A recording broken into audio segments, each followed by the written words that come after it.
The following podcast contains spoilers. Hey, it's Joe Bunzerelly. All right, Star Wars Celebration in full effect. We got an Ashoka trailer and all kinds of Star Wars news. So me and Bob put together a show. This is the Bunzerelly Show.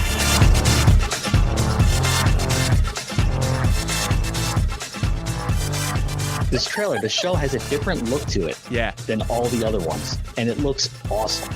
I mean, like the actual look to it. You know what I'm saying? Like each show has a sort of color tint to it. You know, like Marvel did that with all their shows, like Daredevil and whichever the other ones was. I can't remember.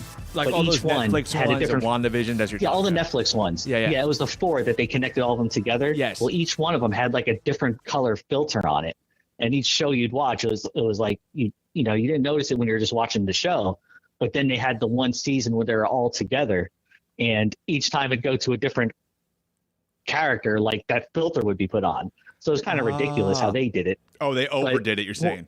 Yeah, they overdid it. Gotcha. But but this show, it looks the robots in it and the look of everything. It looks sweet. It looks really cool. Before I get to a lot of the characters and the things that you, the things that, the one that I think you would have recognized, did you catch Mon Mothma in there? There was a hologram. I'm not sure. There was a hologram of a bunch of senators, and one is Mon Mothma, who was the one from Andor. Was the gray-haired guy? No, the red-haired woman from Andor. Oh, that was the senator. Oh yeah, yes, okay, yeah. I did catch her, and she's cool. Yeah, and she's based off a character that was in Star Wars, played by somebody else. But it's cool because they're showing, okay, she did survive. So being she was a leader in the rebellion, she probably is leading the New Republic. So it actually does show some kind of structure. And the fact that it's in that Mando verse, you know, those guys are all communicating with each other. So that's cool. Yeah. In itself, that they got her there. The Jedi stuff they're showing you like Sith warriors, but they don't look like straight Sith. I noticed their lightsabers were a little off, like a little orange or yellow. So it's like, you know, is it like the Knights of Ren starting or some other thing or some Sith stuff? But here's an interesting thing. I just went to pull up the IMDb, and Hayden Christensen is on the IMDb. Like, it's official. Like, there was some rumors. Oh, wow. But he's straight up in it. So here's the deal, Bob. Just to clarify, because, like, Ahsoka's origin is she was Anakin's Padawan in the Clone Wars, in the cartoon, right? So gotcha. The first, and she actually had a scene that was very similar to Obi-Wan's scene with Vader, where she confronted Vader and found out what happened to Anakin kind of deal. Like almost. Wait, she was Anakin's Padawan. Yeah. But Anakin, so she was going to be a bad guy? Because Anakin flipped. We've seen everything up to where Anakin flipped. No, in Clone Wars. Or I guess it was like in Clone Wars, they actually show that when the actual flip happened, so they show you is, because obviously Ahsoka was created afterwards, but she was created by Lucas and Dave, but they show you in the when they rebought the Clone Wars back, the last 3 episodes, they show you Ahsoka somewhere else and exactly what she's doing when that goes down. So, gotcha. And it makes a good excuse because, like we said, the galaxy's big, but it's a really cool scene. Like she had to survive Order 66 too. Like you see clones turn on her and stuff. It's a really cool storyline. Yeah. She appeared in Rebels. So a lot of these Rebels characters are coming back. One of them is Ezra Bridger, who was another Jedi that was trained by a Jedi that survived Order 66. The one I was really interested in, it was Sabine Wren, who was another Mandalorian. I thought we were going to meet her first in The Mandalorian. But she, you know, I didn't see her in the trailer, but then I actually saw a picture that I just sent you with her in the helmet. I was happy about that. And then there's a couple other. Yeah. But the fact is that they're bringing Hayden back. I think what they might do, like for a guy like you, that's a more like, what's the word I'm looking for? A more casual fan. What they got to do for guys like you is just explain to you what I just explained to you pretty simple. So what I think they're going to do with Hayden is show a flashback and kind of just show you some key things you need to know to figure out her history with Anakin. You know what I'm saying? Yeah. Because that's an important part of her history. But she did mention it to Luke and Boba Fett. She's like, so much like your father. But forget it. But the actual show itself looks beautiful, looks amazing. Yeah. Yeah, for sure. It definitely does. And it looks completely different than Mando and Boba. Like it's cool where it's you're still Star Wars. You still have some of the characters, Yeah. but in a completely different scene, just a completely different everything. Yeah, Star Wars has that spectrum because you got your ground level dudes, and then you got your Force stuff going on, and you got Mandalorians. You got so many different pieces of the puzzle. So it's nice to be in this end of it. I still predict we're gonna see like some Luke in this one, like more so. And Ahsoka's straight up doing like Clone Wars Jedi moves. Like she's making giant leaps and jumping out windows and stuff. Like that's some. Oh yeah, the action looks great. Yeah, it looks like a lot. Yeah, it looks like episode 3 stuff, but it's not even just like the choreography. It's like just her moves in general and the things she's doing, like cutting the floor below her and falling through, jumping out the window. Yeah, it was a lot more nice. When you told me that the show was coming, I was like, okay, because all I know of her is she was just a wise Jedi in the jungle. So I'm like, all right, well, she's cool and she can do her Jedi things, and then she's like jumping through windows and doing all sorts of stuff in that like cool space city looking place. Can you recognize where they were at all in any parts of the trailer? The one space city that they show is Lothal, and that was part of Rebels, and it actually is the exact same scene where the cartoon ends and Ahsoka like shows up. So they're bringing in that time period again that Ahsoka met up with them. Was like their show ended, Ezra disappeared. The whole thing's going to be like Ezra appears once again. I think like even like as I'm explaining it to you, it's important for them to explain it to the casual fan like you. You know what I'm saying? Yeah. That you can't just expect somebody to just know everything. It's not going to work. You know what I mean? But I think they're going to. Yeah, but you don't have to know, because it just depends on what it is that they're doing. So you don't have to know why this person knows this person or. Oh yeah, well, Cad Bane, you knew nothing about, and you were just like, "Wow, this guy's cool." You know what I'm saying? Yeah. You didn't know about the 10 just some cartoons. scary cowboy dude. Yeah, you didn't know about the 10 cartoons he was in, but it's. I'm realizing it is important, and they always do a good job about making it approachable. That you're never like, "What's going on here?" You know what I mean? Yeah. Yeah, that looks great. So this was released at Star Wars Celebration in London, and that's like the big officially sanctioned Star Wars convention where they bring out Dave Filoni, they bring out Jon Favreau, and everybody to speak and have these different panels. So when they did this, besides the Ahsoka trailer, there were 3 other announcements made. All of them are freaking awesome, that I'm very excited about all of them. The first one is Dave Filoni from the Clone Wars and producer of Mandalorian with Jon Favreau, and also executive producer on Ahsoka. He's going to be directing a Mandoverse movie, meaning all these storylines for Ahsoka, Mandalorian, and everything is going to come together in this one feature movie. And a couple cool things about that is Dave Filoni, like I said, is George Lucas's like adopted son as far as when it comes to Star Wars stuff. They made Clone Wars together. Like they talk about the Force and stuff. So I think it's in good hands. Very excited about it, especially with the momentum, all this stuff has going on. Is there any information on it at all, or just? I mean, that's huge in itself. And you know what that kind of answers? Our last episode, we were going. We were talking like, it seems like they really went big. Like, and I was thinking that like they're doing this for something. Yes. Like it's not just for this plot line. It's for something. It's almost like that was a commercial for the movie, maybe. Yeah. No, I think like I said, like the stuff going on with the new the New Republic and like the little spies they got in there and stuff. I think what it is, it's like we have to get these pieces in somewhere, and we couldn't do it in Rangers of the New Republic because that got canned, but we need these pieces here to set up the big thing we're doing. I think maybe it might have derailed Mandalorian a little bit, but it's not like out of greed, but it's like, we have a story planned, so they're trying to get to, and Ahsoka's filming. I don't know exactly, but I think all this stuff is connected. But hopefully we get a satisfying ending, which I believe we still will get a satisfying ending for the season of Mandalorian, but especially knowing this stuff's coming is cool.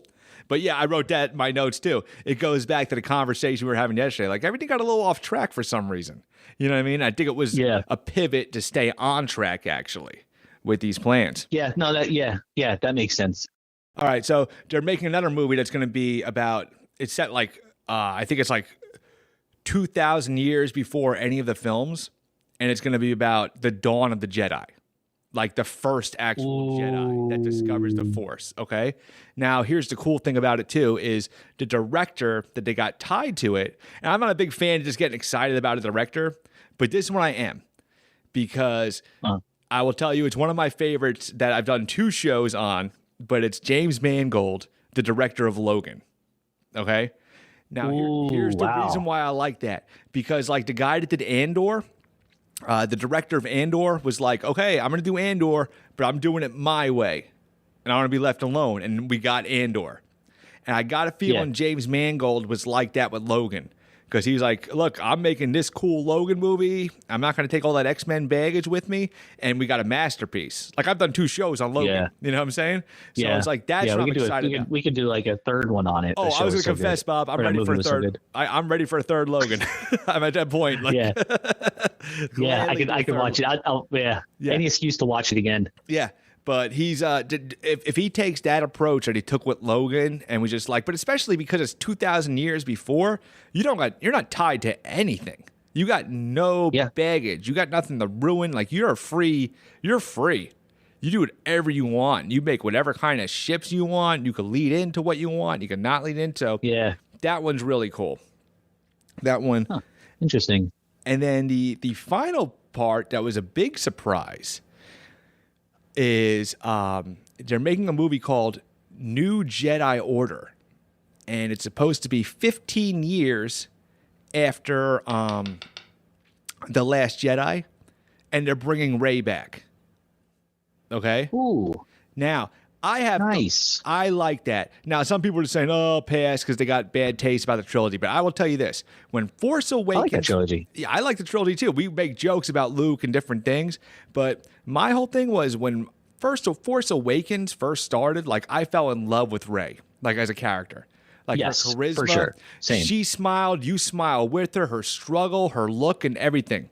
And now, so this one's a standalone movie, not a new saga, not a new trilogy, just a standalone movie about her creating a new Jedi Order.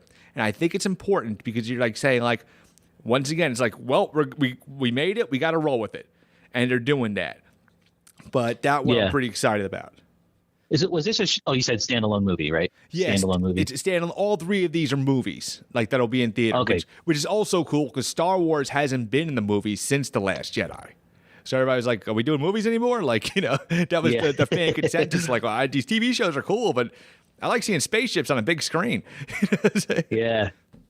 But so I wonder how much the Mando movie is going to tie into this show.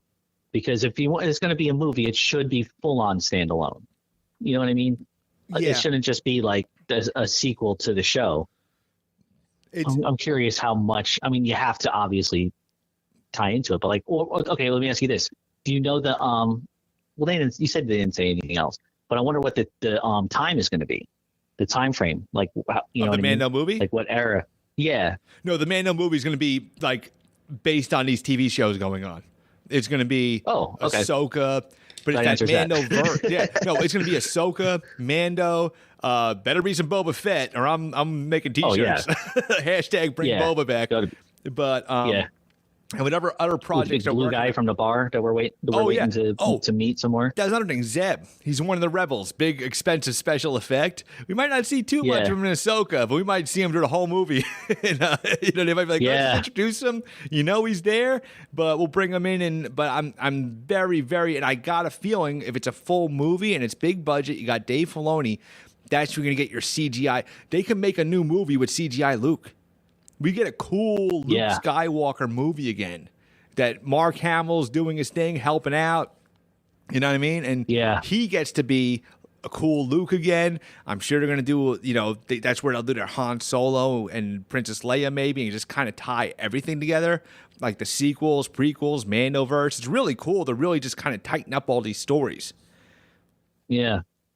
Oh, that's awesome. Yeah. Yeah, because that's that'd be a good.